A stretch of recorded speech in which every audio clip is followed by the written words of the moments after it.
আসসালামু আলাইকুম। এখন আমরা যে টপিকটা নিয়ে কথা বলবো এটা হচ্ছে সবচেয়ে ইম্পর্টেন্ট এবং সবচেয়ে ইন্টারেস্টিং টপিক। এটা নিয়ে তোমরা এসএসসিতে কিছুই জানো নাই, বাট এখানে তোমরা অনেক ইন্টারেস্টিং ব্যাপার জানতে পারবা। শব্দটা হলো সংকরায়ন। সংকরায়ন কথাটির সাথে তুমি আগে পরিচিত একটা কনসেপ্টের সাথে, সেটা হলো সংকর ধাতু। সংকর ধাতুতে কি হইতো, তোমরা দুইটা বা ততোধিক ধাতুকে এটাকে মিক্স আপ করতা, দেন যেটাকে তোমরা সংকর ধাতু বলতা। তো ব্যাপারটা এখানেও কাইন্ড অফ এরকমই, বাট এটার একটা ইলোভেটিভ ফরম্যাট আছে। বাট এটা কেন বা কোথেকে এসছে এটা যদি আমরা বলি তাহলে ব্যাপারটা এরকম দাঁড়ায়। তো তোমরা আয়নিক যৌগ যে আছে তারা কিভাবে গঠিত হয়, সোডিয়াম একটা ক্লোরিনের সাথে বন্ড ফর্ম করে, এই যে সোডিয়ামের একটা প্লাস চার্জ, ক্লোরিনের মাইনাস চার্জ, অবস্থায় এই যে তারা যখন পরমাণু অবস্থায় থাকে তখন তারা কিন্তু কেউ কারোর সাথে অ্যাট্রাক্ট থাকে না, বাট যখন তারা আয়োনাইজড হয়ে যায় দেন হচ্ছে তারা পজিটিভ এর নেগেটিভ চার্জের মধ্যে এটাকে কি বলা হয়, স্থির বৈদ্যুতিক আকর্ষণের কারণে তাদের মধ্যে বন্ড ফর্ম করে। তাহলে আমরা বুঝতেই পারছি যে আয়নিক যৌগ যারা, তাদের মধ্যে বন্ড ফর্মের মূল ক্রাইটেরিয়া হলো এটা যে তাদের মধ্যে বিপরীতধর্মী চার্জ থাকার কারণে সেখানে একটা অ্যাট্রাকশন ফোর্স কাজ করে। এখন আমি যদি তোমাকে কার্বন ডাইঅক্সাইডের একটা বন্ড ফর্মেশনের কথা বলি, কার্বন এটা তো ঋণাত্মক, অক্সিজেন সেও ঋণাত্মক, তাহলে তো দুইটার মধ্যে নেগেটিভ চার্জ, দুটো সিমিলার চার্জ, তাহলে তো দুইটা তাদেরকে রিপালস বা বিকর্ষণ করবে। তাহলে তো কার্বন অক্সিজেন থেকে দূরে সরে যাওয়ার কথা, কিন্তু তা না হয়ে কিভাবে কার্বন আর অক্সিজেন একসাথে বন্ড ফর্ম করে, সেই প্রসেসটার নামই হলো যে মূলত সংকরায়ন। তাহলে সংকরায়ন কি? সংকরায়নের কনসেপ্টটি শুধুমাত্র আয়নিক যৌগের জন্য প্রযোজ্য, সমযোজী যৌগের জন্য প্রযোজ্য, এটা আয়নিক যৌগের জন্য প্রযোজ্য নয়। এক কথায় বললে এক অধাতু আর একটা অধাতুর সাথে কিভাবে বন্ড ফর্ম করে আর প্রসেসটাকে আমরা বলবো হলো হাইব্রিডাইজেশন বা সংকরায়ন। সংকরায়নের কিছু বৈশিষ্ট্য আছে যেগুলো আমাদেরকে জানতে হবে, যদিও এখানে যে এক্সপ্লেনেশনটি তোমাদের জন্য ডেফিনেশন আকারে দেওয়া আছে সেটি পড়লে তোমাদের ভালো লাগবে না। আগে আমরা কিছু ক্রাইটেরিয়া সম্পর্কে জানি। বলছে কোনো পদার্থের কেন্দ্রীয় পরমাণুর যোজ্যতা স্তরে সংকরায়ন প্রক্রিয়া সংঘটিত, অর্থাৎ সংকরায়ন ব্যাপারটি ঘটবে তাদের কেন্দ্রীয় পরমাণুতে। এখন যদি কেন্দ্রীয় পরমাণু না চেনে তাহলে সে কিন্তু সংকরায়ন ভালো মতো বুঝতে পারবে না। আচ্ছা, বলে আমরা কেন্দ্রীয় পরমাণুটা বুঝি বা কেন্দ্রীয় পরমাণু। যেমন আমি তোমাকে বললাম NH3, H2O এবং CH4, এই তিনটা যৌগের মধ্যে কেন্দ্রীয় পরমাণুকে তোমরা মনে রাখবা, যার যে পদার্থটির পরিমাণ কম, যে পরমাণুটি, যেমন নাইট্রোজেন 1 এখানে এটা কেন্দ্রীয় পরমাণু, অক্সিজেন এখানে এটাই কেন্দ্রীয় পরমাণু, কার্বন এখানে কেন্দ্রীয় পরমাণু। আসলে আমি যেটা তোমাকে বললাম এটা একটা শর্টকাট টেকনিক। এটার বিগার অ্যাসপেক্ট হচ্ছে যে তোমার একটা যৌগের মধ্যে যে পরমাণু জারণ মান বেশি, এখানে নাইট্রোজেনের জারণ মান বেশি তাই, এখানে অক্সিজেনের জারণ মান বেশি, এখানে কার্বনের জারণ মান বেশি, যার জারণ মান বেশি হবে সে কিন্তু পরিমাণে কম হবে, এটাই কমন কথা। তো আই হোপ এটা তোমরা বুঝতে পারছো যে কেন্দ্রীয় পরমাণু কিভাবে হয়। এরপর হলো সংকরায়ন ঘটে অরবিটালে। এই সংকরায়নটা ঘটবে কোথায়? সংকরায়ন ঘটবে হচ্ছে অরবিটালে। ইলেকট্রনের সংকরায়ন ঘটে না, এটা মনে রাখতে হবে। সংকরায়ন অরবিটালে সিগমা বন্ধন গঠিত হয়, অসংকরিত অরবিটালে পাই বন্ধন গঠিত হয়। আমরা সেটা দেখবো সামনে কিভাবে। তুমি জাস্ট এখন মনে রাখো, সংকর অরবিটালে সিগমা, সংকর অরবিটালে পাই। প্রতিটি সংকর অরবিটালে সর্বোচ্চ 2টি ইলেকট্রন থাকতে পারে। আর সিগমা বন্ধন বা পাই বন্ধন অপেক্ষা অধিকতর শক্তিশালী। এটা সিগমা বন্ধন শক্তিশালী, পাই বন্ধন দুর্বল, এটা তোমরা মনে রাখলে হলো। তো এখানে একটা কথা দেওয়া আছে, সেটা দেখো। অণু গঠনকালে পরমাণুর যোজ্যতা স্তরের কোথাকার যোজ্যতা স্তর, এখানে পরমাণুর বলতে কিন্তু তোমরা মনে রাখবা কেন্দ্রীয় পরমাণুর, কেন্দ্রীয় পরমাণুর যোজ্যতা স্তরের ভিন্ন ভিন্ন শক্তি অরবিটাল পরস্পরে যখন মিশ্রিত হয়ে যায় তখন সম আকৃতির, সমশক্তির, সমগুণসম্পন্ন এবং সমসংখ্যক এই যে নতুন অরবিটাল যে সৃষ্টি হওয়ার যে প্রক্রিয়া, এটাকে বলা হয় হলো যে সংকরায়ন। তো এই যে এখানে এরা নিজেরাই কি হবে যে মিক্স আপ হয়ে যাবে। এটা আমি আরো ভালো উদাহরণ দিই তোমাদেরকে। ধরো এটা সবাই দেয়, ধরো আমরা যদি এরকম একটা আলু নিই, আবার এরকম একটা আলু নিই, এরকম একটা আলু, এরকমের যদি আলু নিই, আমরা যদি তিনটে নিয়ে আলু ভর্তা করি তাহলে ঘটনাটা কি ঘটবে? এখান থেকে কিন্তু এক ধরনের আলু ভর্তাই আমরা পাবো। নট মিনস যে এখানে আমি গোলাকারটার জন্য একটা আলাদা আলু ভর্তা, ত্রিভুজ আকৃতির জন্য এরকম হবে না। অর্থাৎ এই তিনজন মিলে যে এক ধরনের হয়ে যাওয়া ব্যাপারটাই হলো যে মূলত সংকরায়ন। আমি তোমাদেরকে একটা বেসিক একটা সংকরায়ন দেখাই, তাহলে তোমরা বুঝতে পারবা। সংকরায়নগুলো আবার প্রকারভেদ আছে আর কি। তো সংকরায়ন প্রকারভেদ হলো sp সংকরায়ন হইতে পারে, sp2 সংকরায়ন হতে পারে, sp3 সংকরায়ন হতে পারে, sp3d সংকরায়ন হতে পারে, sp3d2 সংকরায়ন হতে পারে, বা D2sp3 সংকরায়ন হতে পারে। এইগুলো হলো যে সংকরায়নের ক্লাসিফিকেশন। এখন এক এক যৌগে এক এক ধরনের সংকরায়ন থাকে।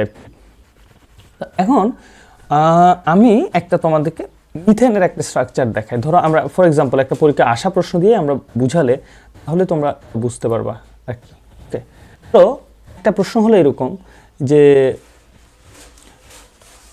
মিথেন অণুর, এটা কিন্তু একটা অণুর বন্ধন গঠন প্রক্রিয়া ব্যাখ্যা করো। মানে আমার কাছ থেকে জানতে চাইছে যে একটা মিথেন পরমাণু কিভাবে গঠিত হয়। এটা মিথেন, এটা আমরা জানি একটা অধাতু, হাইড্রোজেন এখানেও একটা অধাতুর মতো বিহেভ করছে। এই জন্য এখন কি হবে, এই মিথেন অণুটা কিভাবে গঠিত হয়েছে সেটা আমাদেরকে দেখাতে হবে। প্রথম কাজ আমাদেরকে যেটি করতে হবে, এখানে কি সংকরায়ন ঘটেছে সেটি ডিটারমাইন করতে হবে। তো সেটি ডিটারমাইন করার জন্য প্রথম কাজ হলো কেন্দ্রীয় পরমাণু বের করা। আমরা লিখব মিথেনে কেন্দ্রীয়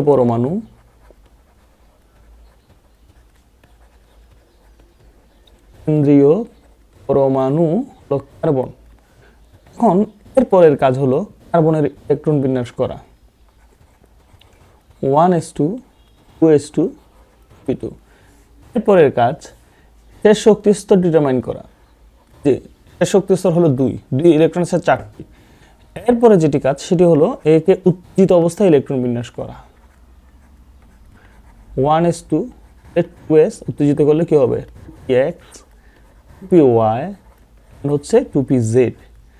এখন এইখানকার মধ্যে যে 2s 2px 2pyz এখানে আছে, ইলেকট্রন আছে কয়টা দেখো, টোটাল 4তে। তাহলে ইলেকট্রনগুলো এখন অযুগ্ম অবস্থায় যাবে 1 2 3 4। আই হোপ এটা তোমরা বুঝতে পারছো। তাহলে এখন এই যে এক কেন্দ্রীয় পরমাণু, ওর উচ্চতা স্তরের এস আছে, পি আছে, আরও একটা এরকম 3টা পি। সুতরাং এক এর সাথে 3টা পি এর মাল্টিপ্লিকেশন হয় sp3। সুতরাং আমরা বলতেই পারি কার্বনে sp3 সংকরণ ঘটে। বুঝছো কিভাবে বের করলাম? আগে প্রথমে আমরা এক যৌগের কেন্দ্রীয় পরমাণু খুঁজে বের করব, সেই কেন্দ্রীয় পরমাণুর উত্তেজিত অবস্থায় ইলেকট্রন বিন্যাস করব। তারপরে যোজ্যতা স্তরের যে ভিন্ন ভিন্ন শক্তির অরবিটাল, এদের মধ্যে মাল্টিপ্লিকেশনটাই হলো তোমার মূলত সংকরণের প্রকারভেদ। পরে আমাদেরকে এটাকে যেটা লিখতে হবে সেটা হলো কার্বনকে এভাবে লিখতে হবে 1s2 2ψ1 2ψ2 2ψ3 হলো 2ψ4। আমাকে প্রশ্ন করতে পারো যে কেন আমরা এটাকে এভাবে লিখলাম। সাই মিনস হলো যে এগুলো সমশক্তির। দেখো তুমি যদি খেয়াল করে থাকো এক এস অরবিটালের যে আকৃতি আছে সেটা কেমন, আমরা সবাই জানি এস অরবিটালের আকৃতি গোলকের নিয়ে। তাহলে আমি এখন এখানে এস অরবিটালের আকৃতি আঁকলাম। এরপরে এর সাথে আছে কি বলতো, এখানে আমাদের আছে পিএক্স। পিএক্স এর আকৃতি কেমন হবে, এক্স অক্ষ বরাবর। এটা এস, এটা পিএক্স প্লাস এটা হলো তোমার কি, এটা পিওয়াই। আর এটা হলো তোমার আরো একটা যদি আমরা আঁকি তাহলে এটা হলো জেড।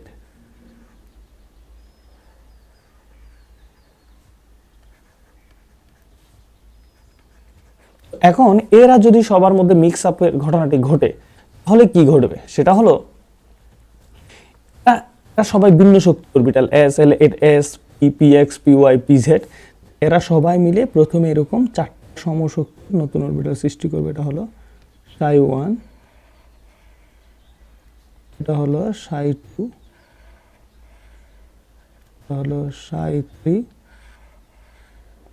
এটা হলো ψ4। এরা সবাই যখন এখন সমশক্তির হয়ে গেছে, কথা বুঝো, প্রথমত এরা কি, এরা হলো যে তোমার যোজ্যতা শক্তি ভিন্ন শক্তি অরবিটাল। এখন এরা যদি মিক্স আপ হয়ে যায়, মিক্স আপ হলে একরকম হয়ে যাবে। একরকম হইলে বোঝানোর জন্য এইটাকে একরকম করে আঁকানো হয়েছে। এখন এর ঘটনা, এরা সবাই তো এদের একটা করে ইলেকট্রন আছে তোমরা জানো। এরা কি করবে, পরস্পরকে বিকর্ষণ করবে, বিকর্ষণ করে একটা আকৃতি তৈরি করবে। সে আকৃতিটা হবে এরকম।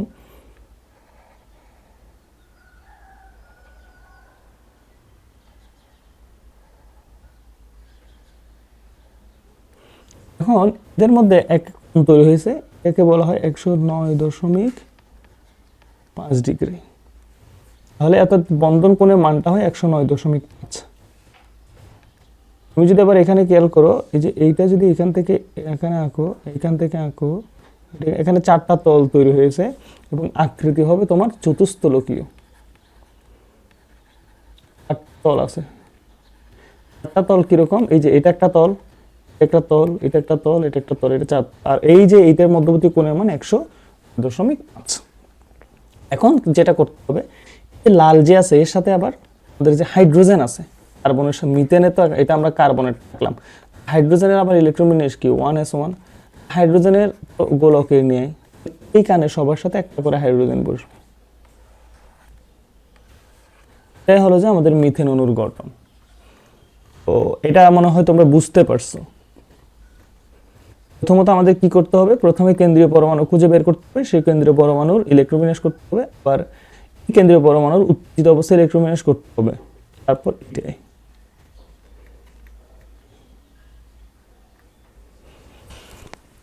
তো এখন দেখো এখানে কি হয়েছে খেয়াল করো, অণু গঠনকালে, তাহলে এটা একটা মিথেন, ইথেন গঠনকালে পরমাণুর, এখানকার পরমাণুকে কার্বন, সূর্যোদয় স্তরের এই যে এটা ভিন্ন শক্তির অরবিটাল, যে এগুলো এস এক্স পি এরা পরস্পরের সাথে মিশে গেছে, মিশে গিয়ে সমান শক্তি হয়েছে, যে এগুলো সমশক্তি, সমগুণ সম্পন্ন, সম আকৃতির। এদেরকে আমরা সবাইকে কি করলাম, একে দেখালাম, একে আবার আঁকলাম, এরা সবাই সমশক্তি হয়ে গেছে।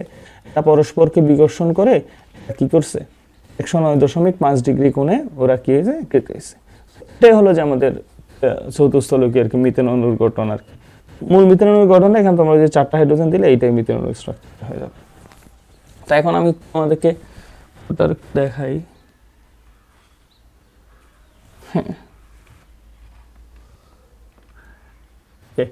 ত্রিসংকরায়নে খেয়াল করে দেখো, এখানে বলছে অনুগঠনকালে কোনো পরমাণু যৌথ একটি গ্যাস, যে দেখো কার্বনের একটি গ্যাস ছিল এবং 3টি পি অরবিটাল পরস্পরের সাথে মিশ্রিত হয়ে সমশক্তি, সমগুণসম্পন্ন, সম আকৃতির 4টি নতুন অরবিটাল। এই যে দেখো sp3 মানে এখানে কি হবে বলতো, 4টি নতুন অরবিটাল সৃষ্টির প্রক্রিয়াকে কি বলা হয়, sp3 সংকরায়ন বলা হয়। sp3 সংকরায়ন করলে এখানে সংকরিত অরবিটাল থাকবে 4টি, অসংকরিত অরবিটাল এখানে থাকবে না। অসংকরিত অরবিটাল কি সেটা যখন আমরা sp পড়বো তখন বুঝতে পারবো। এখন এখানে আরেকটা ব্যাপার আছে, যদি sp3 সংকরায়ন ঘটে তাদের ক্ষেত্রে বন্ধন কোণের মান হয় তোমার 109.5 ডিগ্রি, অথবা এটা 109.28 মিনিট, এবং মুক্ত ইলেকট্রনের প্রভাব না থাকলে, এটা খুবই ইম্পর্টেন্ট, যদি এখানে মুক্ত ইলেকট্রনের প্রভাব থাকে তখন কিন্তু এই মানটা চেঞ্জেস হয়ে যাবে।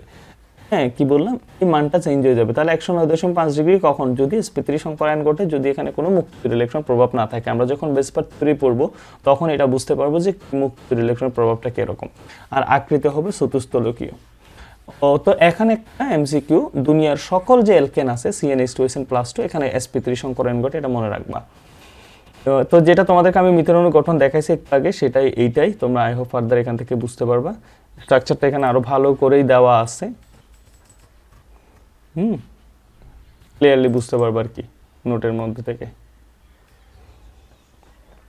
বুঝতে পারছো তো এখানে কি হয়েছে। এখন হচ্ছে sp2 সংকরায়ন। sp2 সংকরায়ন সিমিলারলি তাই, তোমরা যদি এটা নিয়ে কাজ করে দেখো তাহলে এটাতে কি হবে, একটা s দুইটা p, sp2 সংকরায়ন, এরকম সিম্পল। আমি তোমাদেরকে আরো ভালো করে দেখাই।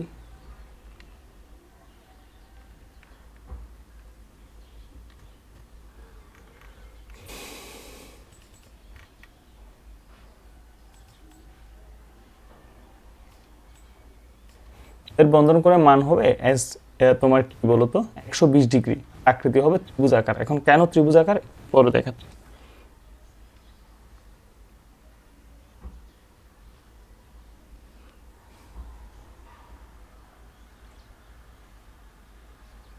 আচ্ছা, আগে sp-টা দেখাই ফেলি, তাহলে sp2 বোঝাটা সোজা হবে। এখন আসো, এখানে একটা আছে BeCl2, সংকরায়নটা আমরা বের করি। BeCl2 এর সংকরায়ন ব্যাখ্যা করো।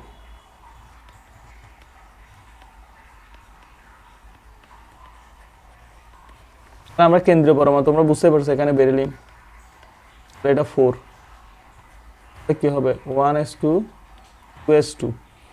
তাহলে এখন এটা আসো, এখানে একটা জিনিস আছে বেরিলিয়ামের ক্ষেত্রে পড়তো, এখন এখানে কিন্তু 2s আছে, 2p অরবিটাল কিন্তু সম্ভব।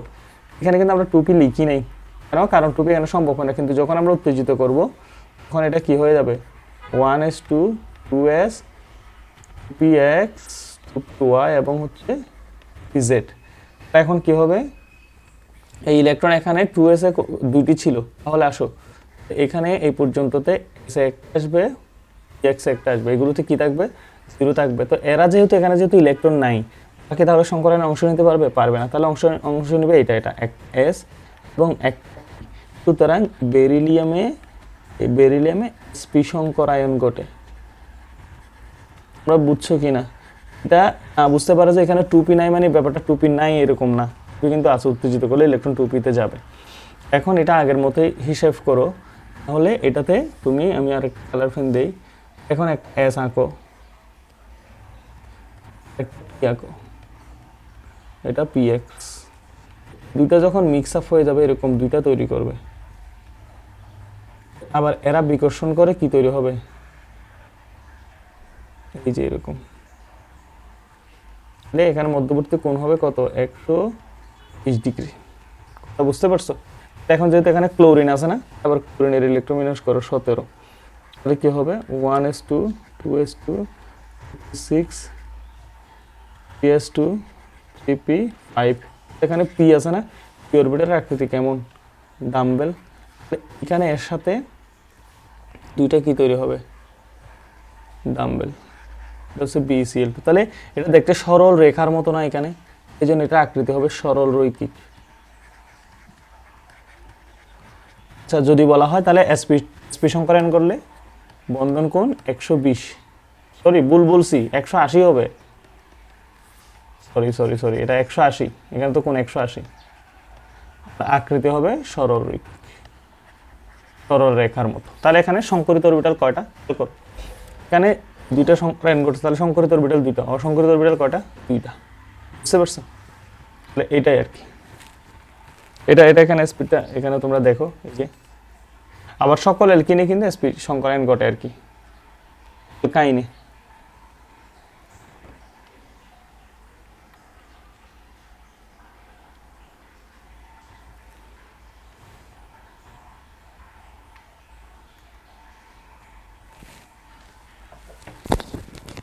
বুঝতে পারছো কিনা দেখো।